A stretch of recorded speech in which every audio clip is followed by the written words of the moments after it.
Hey there everyone, Lyrebird here. I wanted to make a video that was more of a discussion than an explanation or a guide, so here goes.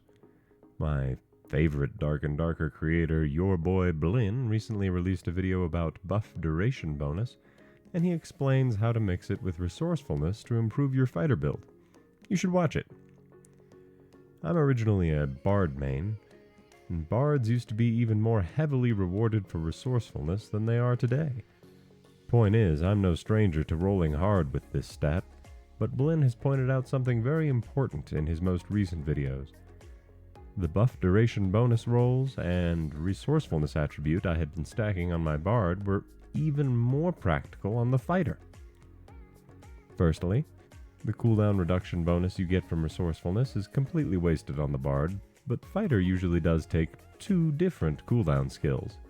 The most common exception here is Second Wind, but again, Blinn's courageously crafted content makes it crystal clear that only curmudgeons, carousers, and cretins use Second Wind.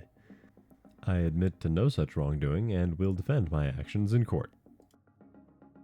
I think Blinn regards both Second Wind and Plate Armor as tools that just allow you to make more mistakes, and therefore extraneous.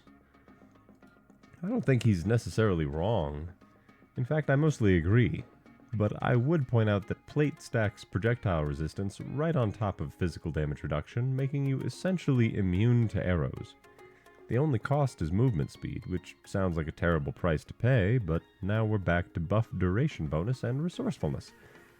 Like I said, I'm a bard main, but the only person, the only class that has access to the vicious mockery spell is the fighter, which is for some reason mislabeled as taunt here. Must be a translation error. The devs are Korean after all. Running enough buff duration bonus and resourcefulness allows you to run taunt without stopping. Remember your ABTs, always be taunting. Now, Blinn mostly uses these kinds of lighter weight, non-plate setups, and he uses buff duration bonus and cooldown reduction bonus to achieve a more perfect sprint. Dude never skips leg day. But he does this because ranged chip damage other players throw his way is usually pretty nasty, and that's just the current state of the game. The Pavis and projectile resistance from plates make these problems largely disappear for me, with Taunt and Barricade doing a lot of work to mitigate magical chip damage you might be taking. I used to run Shield Slam, and I still often do, but I think it makes a great deal more sense to do so when I'm in trios or duos with this loadout. In any case, having both Sprint and Taunt benefit from this quirky build makes me feel like more of an unstoppable force than an immovable object, the way it was when I was running Shield Slam and Second Wind. Yeah, it feels so good having the Pavis. Here, I'll leave some of this guy's potions on him. Thanks. I can't see his body actually, so. Oh, here, I'll drop stuff. If you could, Chunk, yeah, thank you chunk, very much. chunk. And some rings, too. Nice. Thank you. Do you want to lead the charge? Or do you want me to lead the charge? No, my Pavis is always for the front. Hello, adventurers. Do you have licenses to operate your weapons? That's an illegal weapon. What do they do? What can they do? What are you gonna do? What are you gonna do? We got him separated. You just take your time on that guy. He's dead. Oh, okay. Double ranger, buddy. Oh, you got through. Yeah. Oh, man, you got him. Oh, that was... See, that's why the Pavis is cool. So, as you can plainly view for thine self, resourcefulness, willpower, and the random roll of buff duration bonus are all things that the player base just doesn't value as highly as the tools that let them trade blows more successfully in melee combat. But if you follow the teachings of Sensei Blinn, then all you need is a bit of action speed and a shield, and you can hypothetically overcome any opponent, no matter how sharp their sword or how nimble their legs. Or you could just do what I do and run infinite taunt, plate mail, sprint to catch up to folks, and just swing, baby!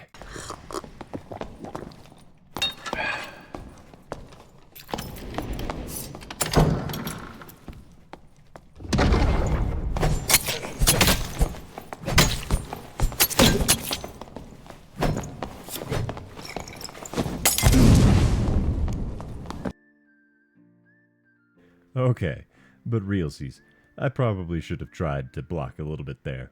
Anyway, if you do the math, I was reduced to roughly half HP, but I already had 55% PDR with a shield in my hand, so taunt brings me to 65%. In other words, I take roughly 21% less damage than I would without taunt. If I had taken that damage, I would be at roughly 40% health instead of 50, which is a difference of 10% health. In this trade, it was worth a lot less than Second Wind would be worth. Second Wind, with this buff duration bonus, would be worth almost 60% of my health. But the taunt is preventative, and helps to cover the armor loss associated with wearing a dark cuirass and old shoes, which I do for the budgetary reasons and the stats. The Second Wind is restorative, and it takes a moment to kick in. It can only help you after the skirmish is complete. When Barricade and Taunt are both active, I still hit the max PDR value of 75%, but I needn't wear a fine cuirass or plate boots to accomplish this. And if that's not enough to get you through the fight, if 75% isn't enough, then you were probably going to lose that fight before Second Wind's effect fully discharged anyway. Taunt isn't just reusable in this loadout, it has a roughly 98% duty cycle. The extreme frugality of this loadout is not its only strength. Having a high willpower helps with buff duration bonus and magic resist, but it also helps you interact with shrines and portals much faster. It means the strongest bard songs, which cannot benefit from persuasiveness, will last longer on you, because, as far as I know, those buffs still benefit from the recipient's buff duration bonus. Counterattack, my favorite perk, functions as a buff. The most common druidic healing spell is a heal over time. And because it's a heal over time, guess what? It's a buff. Tanks and healers go together, don't you know? Shout out to Blinn for helping me record the perspective you need to properly showcase the Pavis, and just for being an all-around great guy. His video regarding buff duration mostly covers his attempts to use perfect block and desire to amplify the effects of sprint, and you can check that out here. Thanks for watching.